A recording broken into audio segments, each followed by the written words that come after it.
Hey kids, it's Miss Caldwell here, reading What Was a Gold Rush book, Chapter 7. I'm doing it under DocCam today because I think it's easier for you to listen and actually hear it, and you can see the pictures better. So, Chapter 7, Law and Order. California was a lawless place during the gold rush years. The earlier gold strikes in Georgia and North Carolina had been more orderly. They were both already states when gold was found, with laws, courts, and police to control crime. Excuse me. California didn't become a state until about 2.5 years after gold was discovered at Sutter's Sawmill. Before statehood, mining camps came up with basic rules to keep things fair. A man named James Hutchings published a list of rules in the newspaper. It was called The Miners' 10 Commandments. The list included good advice like don't stake more than one claim at a time, don't steal another's claim, and don't gamble away your gold. In early days of the gold rush, there wasn't much crime. Most people followed the honor system.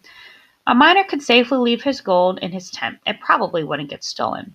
But as more people came, the camps got crowded, things changed. It wasn't easy to find gold.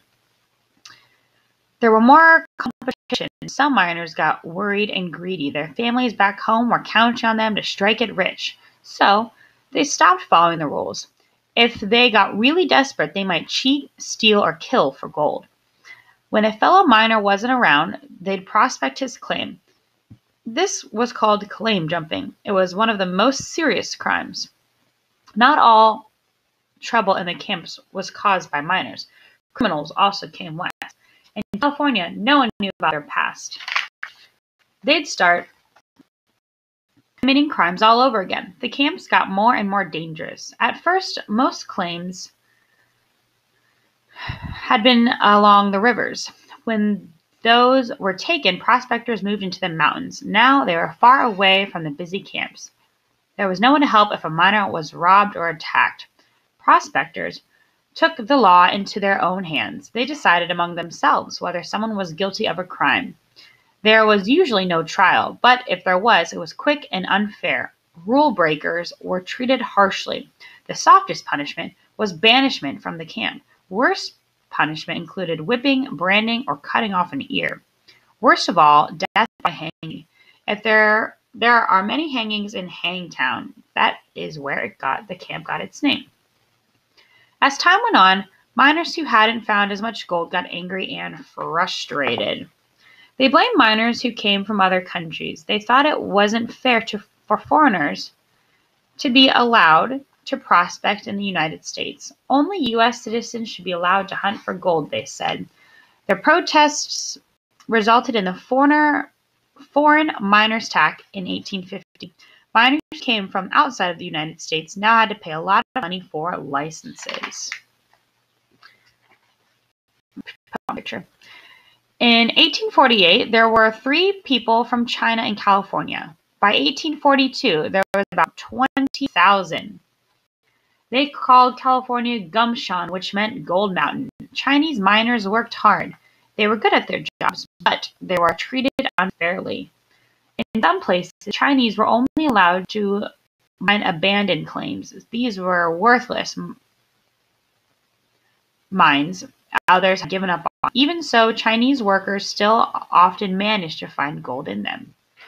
Native American tribes were angry at miners. Who could blame them? The Nissean, Maidu, Miwok, Yokuts, and Pomo tribes had lived in California's gold country for thousands of years before gold brought a rush of people west. The tribes didn't like how they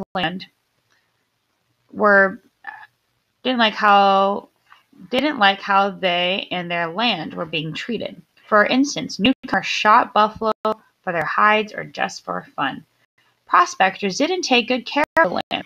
They did whatever they had to do to reach gold. Sometimes they built dams. This dried up some rivers. Their digging muddied the streams. The sun could no longer reach plants and animals that lived in the water. Fish died, water became polluted, natural habitats were being wrecked. Native Americans depended on the land for food and water. Now many went hungry. They raided miners' supply wagons to keep from starving. Angry miners burned their villages, sometimes killing them. But Even more Native Americans died from new disease miners had brought west, such as smallpox, cholera, dysentery, and measles. Although California had become a state on September 5th, 1850, law and order came slowly. Bandits, criminal gangs, and murderers would roam its mining camps, hills, and towns for the next 4 years to come. And then next we have a bunch of pictures. So right here it says miners posing with their tools, wheelbarrows, picks, shovels, and pans. Here's a picture of James Marshall on the left and John Sutter on the right.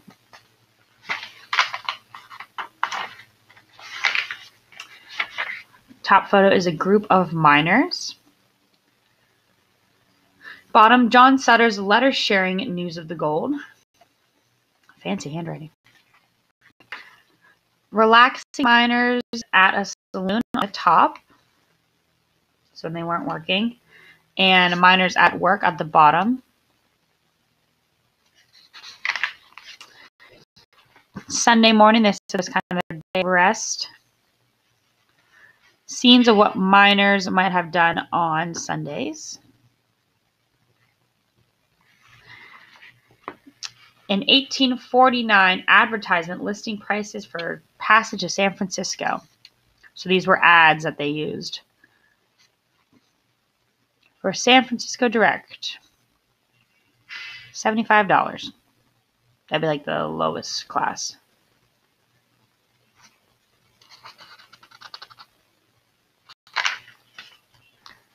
Here's a miner posing with his pick.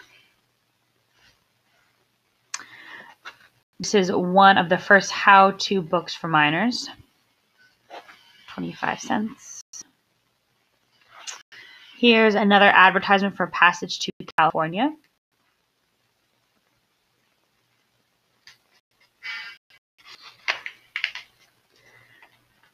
Sheet music for songs they sang. Title page of an 1849 travel guide to Oregon and California. How to get there. One of the earliest photographs to show Chinese miners. James Marshall at Sutter's Sawmill, where the first gold was discovered. Hoisting wheel used to remove material from a mine. So we'll go back up here, it looks like. A rare photograph of a woman during the gold rush. An African-American miner.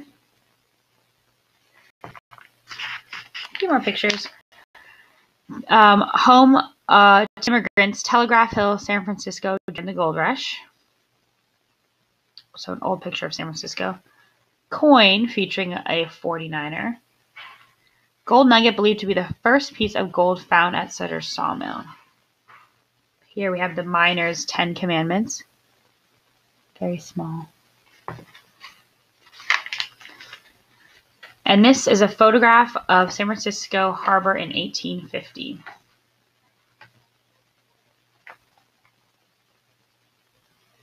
Lots of ships.